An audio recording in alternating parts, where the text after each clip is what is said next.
మాధవీలత గారు అనే ఆవిడ ఒక హాస్పిటల్ మెయింటైన్ చేస్తూ అక్కడి నుంచి ఇక్కడ అజరుద్దీన్ గారి మీదుగా అపోజిషన్గా నిలబడుతున్నారని చెప్పేసి ఒక లేడీ అటువంటి ప్లేస్ నుంచి విన్ అవ్వగలరా?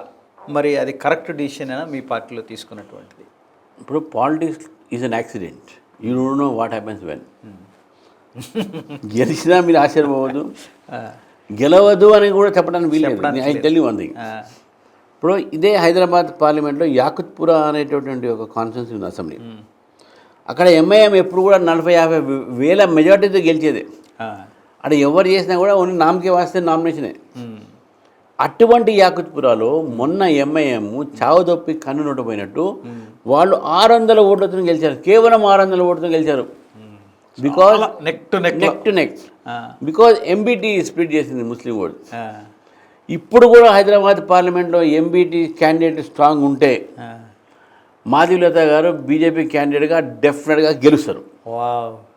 అదొక హిస్టరీ అవుతుందేమో. History, it will become history.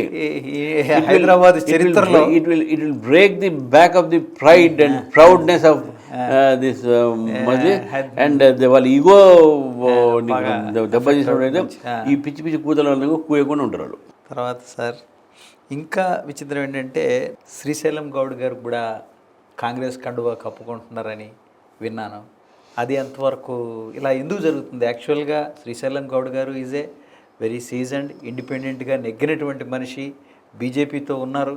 మరి వారు కూడా ఇలాగా కాంగ్రెస్లోకి వస్తారు అని చెప్పేసి విన్నాము. అది ఎంతవరకు? నేను ఇప్పుడు చెప్తున్నా కదండి, ఒక పార్టీ కేసీఆర్ గారు తెలంగాణ వచ్చిన తర్వాత ఈ అన్ఫార్చునేట్ సిచ్యువేషన్, కేసీఆర్ గారు వచ్చిన తర్వాత wholesale purchasing of the MLA కావచ్చు or changing of the candidates కావచ్చు, వారు నేర్పారు. ఒక టీడీపీని మొత్తం బ్రేక్ చేశారు. కాంగ్రెస్ పార్టీ 21 మంది కలిసి 12 మంది తీసుకున్నాడు. ఇప్పుడు ఈ ట్రెండ్ స్టార్ట్ చేసింది ఎవరు? BRS party. BRS party start చేసిన తర్వాత కాంగ్రెస్ పార్టీ అదే చేస్తుంది. అంతే కదా, అక్కడ వాళ్ళు అక్కడ. సో ఆ ఒక గేమ్లో కొంతమంది మా వాళ్ళ మీద కూడా వాళ్ళు టార్గెట్ చేస్తున్నారు. వాళ్ళ గత సంబంధాలు ఉంటే వాళ్ళు దానివల్ల వీళ్ళు మారుతున్నారు. కానీ మారినంత మాత్రాన వాళ్ళకి అక్కడ ఆదరణ ఉంటుంది. నీకు కనీసం బీజేపీలో మీకు ఆదరణ ఉన్నది.